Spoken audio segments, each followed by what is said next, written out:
He has obviously a lot of issues, and people at times do bad things, but despite all that, I love humanity. And allow me to say that the SpaceX launch of human beings to orbit on May 30th, 2020, that many as the first step in a new era of human space exploration.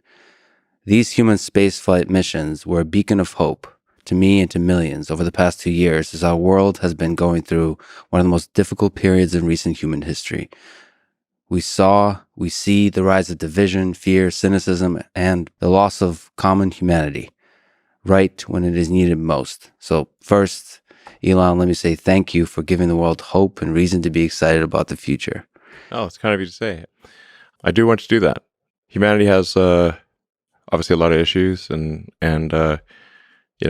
people at times do bad things, but despite all that, I love humanity, and I think we should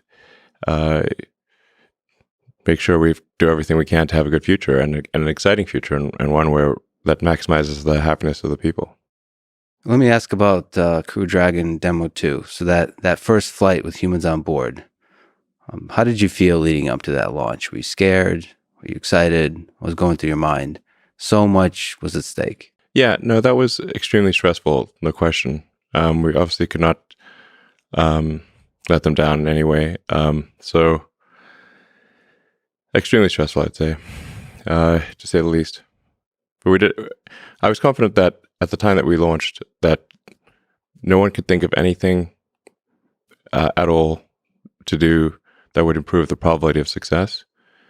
And we racked our brains to think of any possible way to improve the probability of success. We could not think of anything more, and nor could NASA. And so then that's just the best that we could do. So then we went ahead and launched.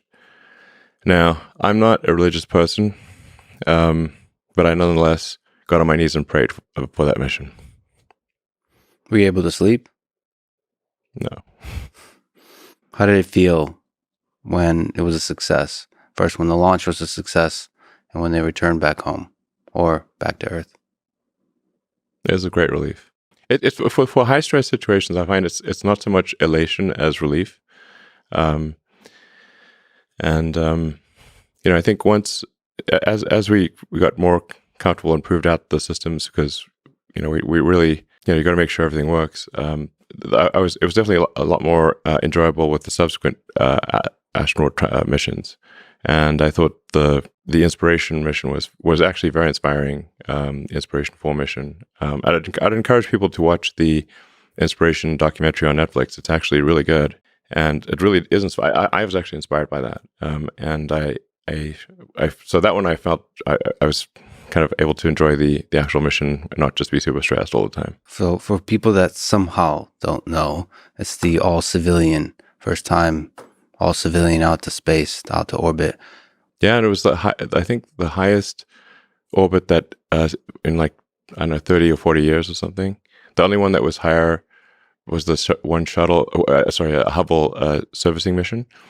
And then before that, it would have been Apollo in 72. So it's cool. It's good. I think as a species, we want to be, continuing to do better and reach higher ground. And I think it would be tragic, extremely tragic, if Apollo was the high watermark for humanity, and that's as far as we ever got. And it's concerning that here we are 49 years after the last mission to the moon.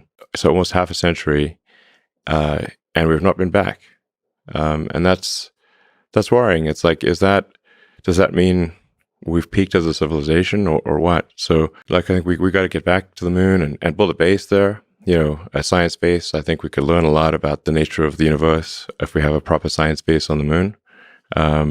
We have a science base in Antarctica and many other parts of the world. So that's I think the next big thing. We've got to have a serious moon base, and then get people to Mars and get out there and be a spacefaring civilization.